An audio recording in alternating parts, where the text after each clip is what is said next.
એક senior citizen મળવા આવેલા. એમને 15-20 લાખ રૂપિયા આવેલા છે. હવે એમને ક્યાંક રોકવા છે જેથી અમને મંથલી આવક મળે.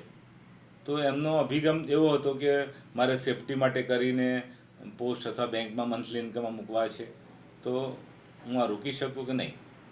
તો મેં એમને જણાવ્યું કે તમે સેફટી પોઈન્ટનું વિચારતા હો તો મ્યુચ્યુઅલ ફંડ સેફ જ છે.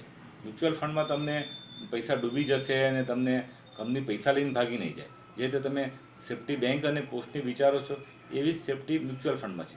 પણ એ છે કે મ્યુચ્યુઅલ ફંડમાં બજાર ઘટે ત્યારે તમને થોડી કિંમત ઘટી શકે છે. તમારા ધારો કે 15 લાખ રૂપિયા અને કદાચ બજાર ઘટ્યું હોય તો તમને 14 લાખ કે 13.5 લાખ રૂપિયા જોવા મળી શકે છે. પણ એ ટેમ્પરરી હોય. 6-8 મહિના બરોબર દાડો કદાચ એવું બને કે તમને રિટર્ન જનરેટ ન થાય. પણ તમે લોંગ રનમાં જુઓ તો ચોક્કસ. બીજું શું થાય છે કે બેંક પોસ્ટનું વળતર તમને 7% આસપાસનું આવશે મંથલી ઇન્કમમાં, જ્યારે મ્યુચ્યુઅલ ફંડ તમને 8-9% સુધીનું રિટર્ન જનરેટ કરી આપે છે. એટલે તમે ધારો કે 10 લાખ રૂપિયા રોક્યા છે તો તમને મ્યુચ્યુઅલ ફંડ ઓન એવરેજ 8,000ની આસપાસનું મંથલી વિડ્રો કરો તો તમને 12×8 = 96, એટલે 96,000 રૂપિયા જેવા તમને મળી શકે વર્ષે, જ્યારે ત્યાં તમને ઓછા મળશે. બીજું શું થશે કે મ્યુચ્યુઅલ ફંડ ઇકોનોમિક ઇન્ડિકેટર સાથે જોડાયેલું છે, ઇકોનોમિક પ્રોગ્રેસ સાથે જોડાયેલું છે. એટલે શું થાય કે જો કંપનીની પ્રોગ્રેસ આવે તો એની નેટ એસેટ વેલ્યુ વધે. એટલે ધારો કે તમે નેટ એસેટ વેલ્યુ 100થી લીધા હોય અને 5 વર્ષ પછી જોવા જાઓ તો કદાચ નેટ એસેટ વેલ્યુની 120-125 કેવી થઈ હોય, તો તમને એ જે મંથલી ઇન્કમ આવી એ સિવાય તમારો NAV પણ ગ્રોથ મળે, તમારી મૂડીનો વધારો મળે.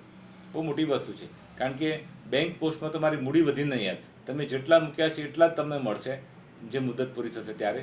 જ્યારે અહીંયા તમને મુદત તો હોતી નથી મ્યુચ્યુઅલ ફંડની કોઈ સ્કીમમાં, તો પણ તમે લાંબો સમય રાખશો તો તમારી રેગ્યુલર ઇન્કમ મંથલી આવી એ સિવાય તમારા મૂડીનો વૃદ્ધિ જોવા મળે.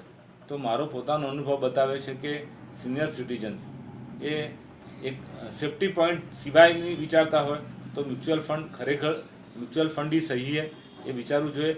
અને આજે જોઈએ તો બેલેન્સ ફંડ કેટેગરીમાં, હાઇબ્રિડ ફંડ કેટેગરીમાં કરોડો રૂપિયા આવી રહ્યા છે. એનું કારણ છે કે સિનિયર સિટીઝનને પણ ખ્યાલ આવ્યો છે કે વધતી જતી મોંઘવારીમાં જ્યારે ફુગાવો સતત વધી રહ્યો હોય ત્યારે આપણે બેંક અને પોસ્ટમાં મૂકેલા પૈસા વળતર પૂરું નથી. તો એ કિસ્સામાં આપણે મ્યુચ્યુઅલ ફંડને થોડા લોંગ ટર્મ હિસાબથી રોકીશું તો ચોક્કસપણે ફાયદો મળશે અને આપણા જે પૈસા છે એ વધેલા પણ જોવા મળશે. Thank you.